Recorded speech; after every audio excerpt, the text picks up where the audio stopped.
What do you get when you add an isolated fortress, an alluring visitor, and a twisted love triangle? The Dance of Death at Steppenwolf Theater, which folks are calling a masterclass in marital warfare. Plus, this tour de force brings together 3 generations of Steppenwolf ensemble members. I'm talking about Cliff Chamberlain from Broadway's The Minutes, Catherine Irby from Law & Order, and Steppenwolf co-founder Jeff Perry from Scandal. The Dance of Death begins January 29th. Get tickets now at steppenwolf.org. One of my favorite times of the year is almost back, Chicago Theater Week. Enjoy value-priced tickets to an array of productions from February 5th through the 15th. For $30, $15, and in some cases even less, you can enjoy great shows across Chicago's dynamic theater scene. Productions range from comedies and dramas to musical and improv shows, so trust me, there is something for everyone. Brought to you by the League of Chicago Theaters in partnership with Choose Chicago, Chicago Theater Week has been bringing audiences together for 14 years. Visit chicagotheaterweek.com for more information on shows and to buy your tickets today.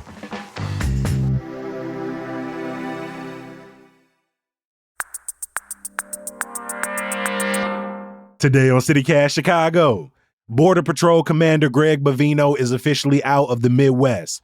Chicago has a new director of LGBTQ plus affairs. And how much did the city offer for the parking meters? It's Friday, January 30th. I'm Jacoby Cochran, and this is what Chicago's talking about.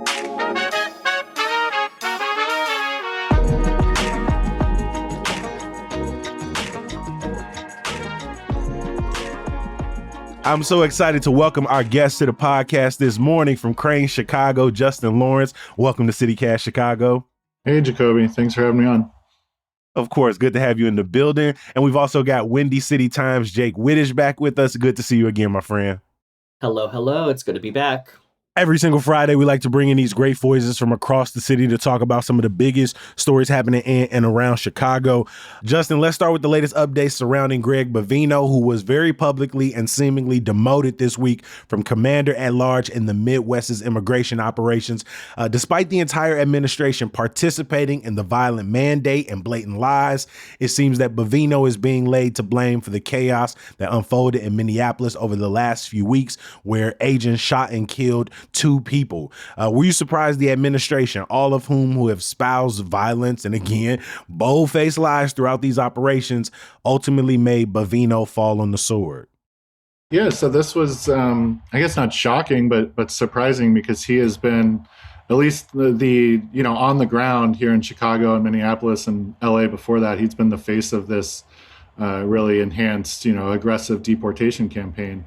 I guess I say it's not surprising or that shocking, because we've seen, during Trump's time in office and going back to his first term, that people can fly too close to the sun, right, and then get dumped like nothing happened, and just kind of he moves on from there. And it's a bit strange too to try to read what happened here. I mean, it obviously came on the heels of the shooting of Alex Preddy, and we know that that's maybe the trigger. And Bovino spent the weekend on Twitter and X, just responding to everybody who had comments, and including lawmakers, Republican lawmakers. So they decided to move on, but I don't think that signals a shift in strategy here, right? I don't think they're going to become any less aggressive. Donald Trump sent border czar, so-called border czar Tom Homan, to Minneapolis. He may be slightly less combative, right, than Bovino, at least on social media, but he's not exactly, a stately diplomat, right? He was in Chicago, and I can't remember if it was January or February, right after Trump took office. He showed up here with camera crew in tow and Dr. Phil, and so he has also sought the limelight. And part of this campaign is not just what they do on the ground, but these kind of like stylized social media posts that they make of their work, like real film production. So I expect all that to carry on, and we'll see if there's actually a shift in the broader strategy. I am not comfortable predicting that right now. 100%. I'm completely aligned with you. Tom Homan, when you look him up, you may get you may get images of him in a suit versus Bovino in sort of military tactical gear. But Homan is very much setting the playbook for this for these raids and for this very sort of violent uptick in cities across America. So can you kind of talk about what has been his approach as he's been positioned as the new leader in Minneapolis? Has his talking points been any different than Noam or Bovino's? I don't know that the talking points should. I mean, the immediate approach was slightly different, and this really came from Trump himself saying, Tom Homan has been in contact with Governor Tim Walz, and the local mayor Jacob Fry. So I think it's too early to know what comes out of that, right? But there seemed to be we will at least talk about this approach, right, where that had not been happening before. I just, like I said, I hesitate to think that much will change. And remember Stephen Miller, a senior aide to Donald Trump. I mean, he's been saying all the same things that Bovino was saying that allegedly, cost him his job, or at least this role. I do wonder, though, with Bovino, it's been reported that he is being, sent back to his territory in California, where he kind of was before he got this roving role, and that he would soon retire. I don't believe that that's happened yet, but I do wonder if it exposes him more, right? I don't think that I don't know exactly what the mayor meant or what his ability to do this is, but the Mayor Brandon Johnson this week said, we are looking at ways that we can, prosecute him or have some sort of accountability for what happened in Chicago. He did not identify what that would be, right? Because there's no clear solution and there's no obvious path for the local municipalities and governments to hold federal officials accountable for, quote unquote, federal operations. But Bovino is a little more exposed now that he is potentially out of the administration than if he was in his current or former role. Again, to this point, since the announcement of Bovino being sent back to California, Kristi Noem, Tom Homan have continued to come out pushing their talking points of the threat of illegal immigration in cities like Minneapolis and the Twin Cities. Again, they're still threatening to come back to Chicago, to move on to smaller towns across the country. To be clear, this is all sort of funneling down from the top. And to your point, Justin, I have no confidence that anything is going to look any different in the weeks and months to come. And if anything, Homan's recent comments are simply to try to assuage public outcry and frustration and anger and sort of placate people until they go back to business as usual, which, I don't think we step off of this ledge of sort of ICE and Border Patrol moving with the type of callousness, cruelty, and seeming immunity that they have. I don't think any policy change or any shift in the vocal leader on the ground is going to change the fact that these agents, you see it in the interactions on the street, essentially feel like they can do whatever they want, talk to people however they want. And I don't think any leadership change will have an impact on that. All right, so picture this. You are hearing a world-class piano performance. I'm talking top of the line, some of the best players in all of Chicago, live in what used to be a 7-Eleven. Yes, you heard that correctly. That is the scene at the checkout where Access Contemporary Music is hosting a solo piano spotlight series. And they want to be clear, no tuxes, no stuffy concert halls, just some electrifying playing. And get this, tickets are just $20. And if you like Kobe, that sounds cool. That sounds like a great date night. But you also mentioned 7-Eleven, so for some reason, all I can picture is a slushie in my hand. Well, luckily they got that too. In fact, you can sip a Manhattan slushie or a non-alcoholic beverage of your choice. So you getting a world-class piano concert in an intimate setting with a liquored up slushie in your hand. Come on, what are you waiting for? Shows are Sunday afternoons, February 8th, 15th, and the 22nd, and March 8th at 4116 North Clark Street. And you know what? I'm going to do you one better. Go and throw in the promo code PIANO for 20% off tickets. So you're finna get all of that for $16. Come on now. Get yours today at thecheckout.org. That's thecheckout.org. Dear CityCast listeners, today is going to be a good day, and here's why. Dear Evan Hansen is coming to the Paramount Theater in Aurora. If you've got any theater folks in your life, you have definitely heard them singing this soundtrack before, and for good reason.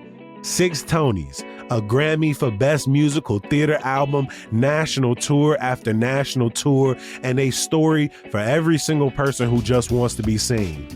A Little White Lie becomes this enormous blizzard of untruths, taking lonely, anxious teen Evan on a wild journey towards love and acceptance, even when you make mistakes. Catch Dear Evan Hansen February 4th through March 22nd at Paramount Theater in Aurora. You do not want to miss this deal. Get your tickets today at ParamountAurora.com. We have talked about the various ways the LGBTQ plus community is under increased attacks from the federal government and beyond, with trans erasure, threats to hospitals who provide healthcare services to queer youth, funding cuts to public health and social services, and so much more. Here in Chicago, advocates have been calling on the mayor's office to better protect, prioritize, and coordinate resources and outreach for Chicago's LGBTQ plus community. And this month, Jake, the mayor took a positive step in that direction. For listeners, who is Antonio King? Yeah, Antonio King is Chicago's very first director of LGBTQ plus affairs. Antonio is a longtime city employee. He's been working as an LGBTQ plus health and outreach liaison within the Department of Public Health. And now he's stepping into this new role within the mayor's office, kind of serving as a liaison between the LGBTQ plus community and the mayor's office. His number one task is to work within the mayor's office to develop a citywide LGBTQ plus policy plan, something that's really critical right now as the federal government continues to target LGBTQ plus people. We've seen every major hospital in Chicago halt its gender affirming care services for youth under 18, in some cases under 19. Hate crimes are up. There's just so many needs. Funding for LGBTQ plus health, even beyond gender affirming care, is under threat. So it's really critical we have someone within the mayor's office right now to do this work. And what's notable, we've had liaisons in the past under mayors like Richard M. Daley. There was Mary Morton. She was a liaison for the LGBTQ plus community. But this is the very first time that liaison has been elevated to an executive level role within the mayor's office. So we're given some real power here, which is awesome. Can you talk about what King's hopes is, maybe not number one, but what his immediate priorities are? Yeah, Antonio King has really hit the ground running. He's already meeting with stakeholders across the community. He has deep ties within Chicago's LGBTQ plus community. I've seen him everywhere for as long as I've been covering queer news in Chicago, for at least around 10 years. Antonio King is really focused on serving queer people that are living at the intersections of identity. Queer people of color, queer people who are seniors and aging. This is kind of the first generation we have of out LGBTQ plus seniors, and they have needs of their own. Longtime people living with HIV for a long time used to not live until their senior years, but now we have that first generation of people doing that, and they have unique needs. So Antonio King is really focused on these intersections of identity and finding out what are their needs, because when we uplift the most marginalized, we're uplifting everyone in our community. And Antonio King has a lot of experience with that. He used to work with the Chicago Black Gay Men's Caucus.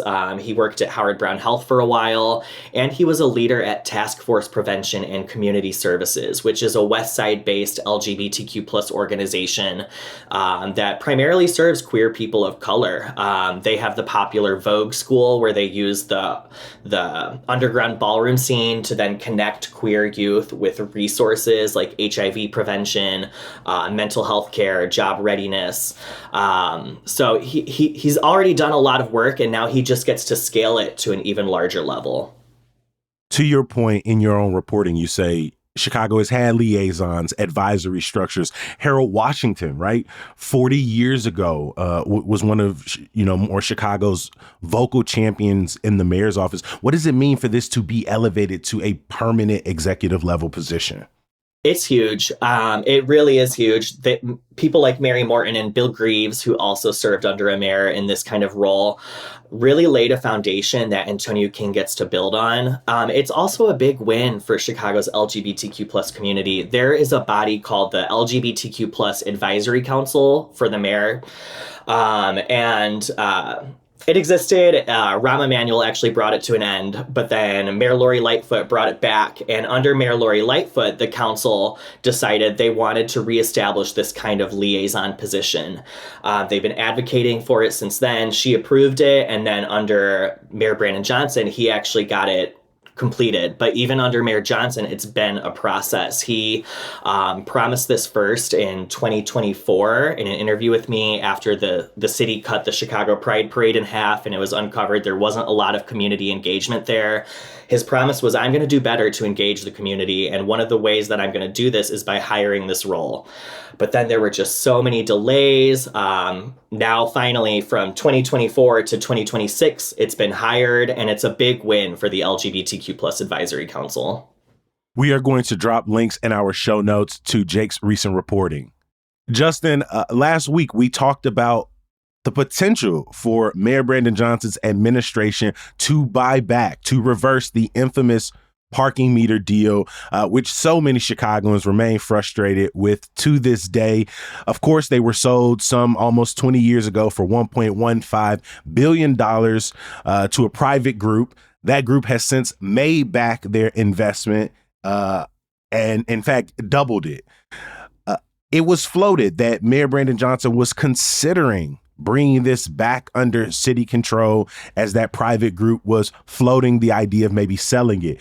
But it feels like that story came and got shut down very fast. What was happening behind the scenes here? Apparently, there's a lot happening. So I give the mayor and his team, some credit that this has been going on for a few months. And, the last week or two is certainly the first time I heard of it. And that's partially due, I think there's some some NDAs signed there to keep everybody quiet. But yeah, so this essentially Chicago Parking Meters LLC, which is the firm set up by Morgan Stanley and the Abu Dhabi Sovereign Wealth Fund and Allianz, who own the meters, took control in 2008. They worked with a financial advisor at beginning last year to say, hey, this is on the market. If anybody wants to buy it, submit some bids. And that process, took place over a couple months. But at some point in there, the mayor and the city's finance team said, hey, why not us? We at least have to look at this. This is something that everybody in the city seemingly agrees is a bad idea. I know that there's some former Daily folks who still argue, hey, remember it was 2008, it was the financial crisis. It was in that time, it wasn't as bad as it looks. But we needed the money, the parking meter infrastructure. Boondoggle, right? Like it's the amount of times I've been at city council and it's a really strained metaphor, but there's some random thing up for a vote and an alderman stands up and says, this is the Chicago, the parking meter deal all over again. And you're like, we're talking about a $5 million, affordable housing project or something. But it's become shorthand for a terrible deal within city council. And it sounds like it's been bastardized to scare people. Yeah. And often like rush deal, something that there wasn't a lot of transparency in, right?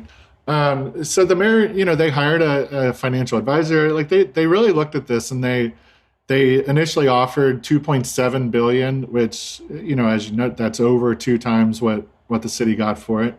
And they were told by CPM and their advisor that was not enough, that this still yet to be known undisclosed private buyer who is their competitor also put in a bid around that 2.7 billion mark, but their offer includes significant tax savings, right? And it's what's called a tax blocker. So they kind of set up this middleman company that acts as middleman. I don't have to get into the weeds. I don't fully understand the weeds of this, right? But it's not hard to imagine that a very, a private equity firm working with Morgan Stanley can come up with an arrangement where there's some tax savings rates. So that's what the city was told. So they upped their offer to $3.2 billion. And that was the high bid. And the city upped its bid to 3.2, or the other group? Yeah, the city's own Ooh. bid went to $3.2 billion. And it should be noted, and, a source in the administration told me this, that they know a bid, you make a bid that does not lock you into the purchase, right? And they describe it that they had to make the bid and stay involved in the price list because it was the only way to learn the details of what's happening here. But, if they offered the money, it was more than, or if they made the bid, it's more than just, kicking the tires on it, right? They seriously looked at this. But $3.2 billion, the city does not have that in cash lying around, so they would have had to issue bonds to pay for it. Those bonds would have extended out 40 years, which is rare. More typical 30-year is pretty long even. And so that means that all of the annual revenue from the parking meters would just really go to service that debt, right? And pay off interest payments, and it would be locked away doing that instead of helping the city out. We just came off budget season. We all know cities in trouble, but this would not have provided a lifeline to that. So I understand why the mayor looked at it. I think had he not, and it came out that there was that a private entity had purchased the lease, that he would have gotten a lot of criticism of like, why didn't the city explore this or try this? So right, I understand why he looked, but I think that if it had come out, and it may still come out that there's a private buyer that purchases the lease and buys out the metered system, that the mayor didn't even see if the city could do this, unwind this hated deal, I think he would have taken a lot of criticism. So I get it, but at the numbers they're talking about, that I just don't think it was ever going to make financial sense for the city. We should also mention, the revenue has been good. It's over $100 million in 2024, which is the last data we have. Chicago parking meters gets the most revenue from those downtown meters. So I understand why you looked, but you start to figure out what the city would have to do to pay for it, and you understand why it all fell apart. Jake, Chicago is grieving the recent passing of Lorraine Sade Baskerville, a transgender social worker and case manager who founded Transgenesis in the 90s, an organization committed to addressing the concerns of peoples in the city's transgender community. Can you tell us more about Lorraine and the piece Windy City Times published this week? Of course, Lorraine was a major force in Chicago throughout the 1990s and early 2000s, as you said, especially for transgender women, especially for Black transgender women, at a time when they were largely shut out of public health. She founded Transgenesis, which was a Chicago-based organization that provided harm reduction services, HIV and AIDS education, and basic survival support with things like safe sex programs, outreach, and community care, all at the height of this epidemic. So her work was really deeply rooted in the idea that trans people, especially Black trans women, need to be leading the responses themselves, for us, by us, basically. And what we did at Windy City Times, we learned that she had recently passed away at the age of 75. She lived her final years in Thailand. So she was not in Chicago at the time, but her impact is still felt here. And what we did was we went through our archives and we found a June 2000 interview with Lorraine that ran in Black Lines, which was a community newspaper for Black queer people that ran in the 90s and early 2000s. And what makes this interview stand out is just how direct and thoughtful Lorraine is. She talks about gender identity, faith, family, and what community responsibility really means.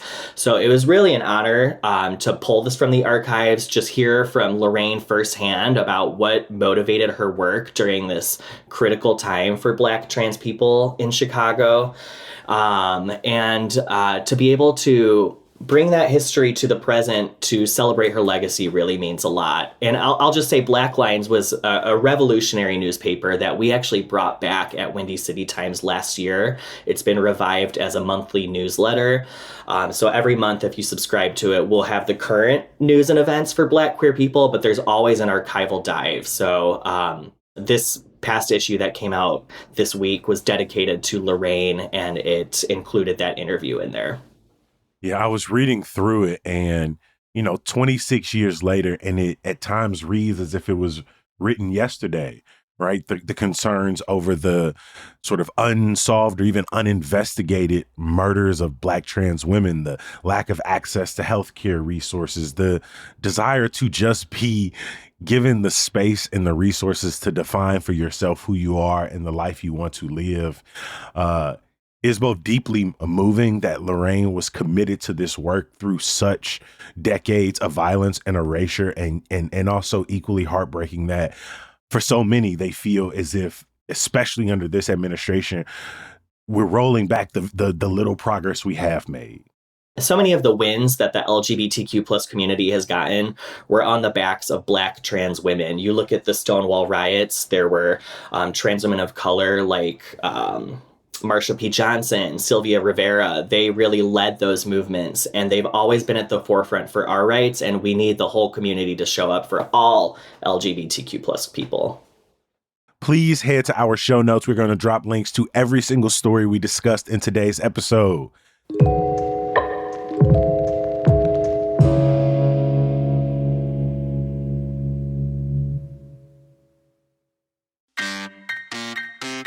If you're sitting in your crib uncomfortably cold, you might be thinking, I am sick of these old drafty windows.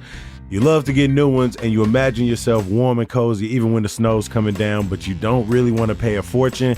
Well, that's where Window Nation comes in. Their prices are always low, but right now, when you buy 4 windows, you get 4 more for free, and you might be able to do your whole house. Plus, you get them with 0 down, 0 monthly payments, and 0 interest for 2 years. And all the windows come with a lifetime warranty, so you know you'll have cozy Chicago winters for years to come.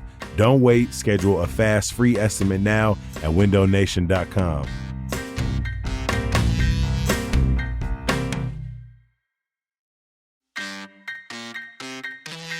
Chicago knows how to kick off a new year, and that's with great food. That's right. Chicago Restaurant Week is back from January 23rd through February 8th. The 19th annual event produced by Choose Chicago features prefix menus. I'm talking $30 for lunch and brunch, $45 and $60 for dinner at more than 500 restaurants across the city.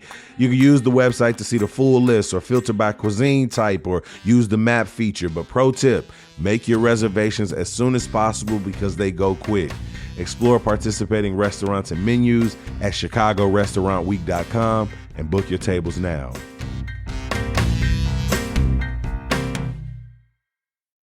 Every CityCast Chicago wraps up the exact same way, and that is me begging you to bring your ass back here for the next episode, because the truth is that is the only way we keep this whole train moving forward. But before we leave the station, some good news.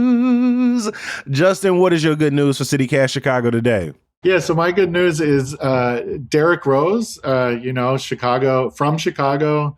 Bulls legend, had his jersey number 1 retired at the United Center last weekend. And that was fun and somewhat inspiring, right? He gave a nice speech about Chicago. But what really made me happy is a few days later, I saw that Benny the Bull, the Bulls mascot, who, if you've ever been to a game, he throws popcorn all over visiting fans and just is really fun to watch. He had to get a new jersey because he's been wearing number 1 since he first came into the Bulls organization. So he chose number 99, which I think he's probably safe that another player is not going to take number 99 and have a legendary career and have that jersey retired. But it's not completely out of the possibility because, Bulls fans know Dennis Rodman wore number 91. So, at least one player has gotten pretty close to 99. Hey, now, Benny, it makes sense. Some of the other famous people to wear 99, Wayne Gretzky, undisputed GOAT, Aaron Donald, J.J. Watt, Aaron Judge right now. And so he is in good company. I wanted to give a huge shout out to Senora Maria Estela Riconino Para. I think it's just Senora Estela Para, who has been crafting banners for the Bulls since 1989. And she handmade that Derrick Rose jersey retirement banner that lifted into the rafters to sit alongside Jerry Sloan and MJ and Scotty. And that also got me thinking during that ceremony about some of the other great Chicago players who maybe got their jersey retired, but never got that sweet taste of raising a Chicago championship banner. And from there, I started thinking about Ernie Banks, Mr. Cub. And so I worked with our social media manager, Rick Homuth, to do a small video outside of the Ernie Banks statue up at Wrigley this week that's going to come out either today or tomorrow. But you know, thinking about Rose and sort of his jersey retirement, what he meant to the city, got me thinking about some of those other great Chicago athletes who, you know, ring or no ring, still sort of remain in the heart of Chicagoans. And so, again, shout out to Senora Pata and all of the love she's been shown over these past weeks. Shout out to Pooh and shout out to Mr. Cub, whose birthday is tomorrow. Jake, over to you. What is your good news for us today? I am excited because I am going to the Equality Illinois Gala this weekend. It's my first time going to their gala. Equality Illinois is a statewide LGBTQ plus advocacy organization. We're so lucky in Illinois. We have so many protections for LGBTQ plus people, from bathroom access to being codified into our human rights acts, which brings non-discrimination policies and protections. And a lot of the reasons we have those protections is because of the work Equality Illinois has done. And this gala is really a who's who of queer Illinois politics. Everyone from, you know, State Senator Mike Simmons up to the governor, J.B. Pritzker, should be there. I'm really looking forward to it. It's also the first gala that Equality Illinois has had since Shannon Lynn Parker took over as CEO last year. Shannon Lynn Parker is a Black trans woman who's been doing work for Chicago's whole LGBTQ plus community for decades. She most recently led Brave Space Alliance, which is a Black and trans-led organization on the South Side. So it's really a new era for Equality Illinois, and I'm looking forward to the networking and just hearing what's their vision for this next year. It's really critical. As I've said so many times, we're in a critical moment for queer people. What is their plan for 2026? Excited for you to attend the event. All of the people who are being honored, who are speaking at the event. We will drop a link in the show notes for people listening. Before we get out of here, I am going to close out our good news with two events I'm looking forward to over the next week, including Sox Fest returning to the historic Ramova Theater in Bridgeport. They're going to have live music, entertainment, and conversations with members of the 2026 Clubhouse. That's taking place today and tomorrow. And then next Wednesday, after a month of nothing but Hawks and Bulls games at the United Center, a concert is finally coming back, but one that is like no other. The New Edition Way Tour is coming to the United Center February 4th at 8 o'clock, featuring New Edition, Boys to Men, and Tony Braxton. I think it's going to be a fantastic night. I need to call my mom up and see if she got some free time. I have every morning of my mother's birthday since I was probably 5 years old, I have woken her up to a song from Mama by Boys to Men, and what it would mean to maybe see that with her live in person. Come on, pinch me. I'm not dreaming. And so I'm looking forward to that. If that is a concert that excites you, again, you already know where to find the link. I want to give a huge thank you to our guest today for making time, from Windy City Times, Jake Wittich. Always appreciate you stopping by. Yeah, thank you again for having me. And from Crane, Chicago, Justin Lawrence, first but won't be your last, my friend. I hope so. It was a lot of fun. Thanks, Jacoby. Before we get out of here, we want to give a huge thank you to our entire CityCast Chicago team, including executive producer Simone Alisea, our producer Michelle Navarro, our Hey Chicago newsletter editor Emmy Mack, our social media manager Rick Homuth. Our music is from Sam Thousand, All the Kimonos, and Mark Greenberg from the Mayfair Workshop. And I want to give a special thank you to our brand new CityCast Chicago neighbors, including Austin M., Bindu A, Benjamin B, Christopher H, and Natalie C. Natalie took some time to write in. She said, I listen to CityCast Chicago every morning as I'm getting ready for the day. Thank you to the team for bringing me relevant Chicago news from the serious to the joyful. It is a really good mix to stay informed about things happening around the city. Natalie, I appreciate you for seeing us, for riding with us, for throwing us a little bit of coin and becoming a new CityCast Chicago neighbor. I appreciate that we are delivering on our promise for you.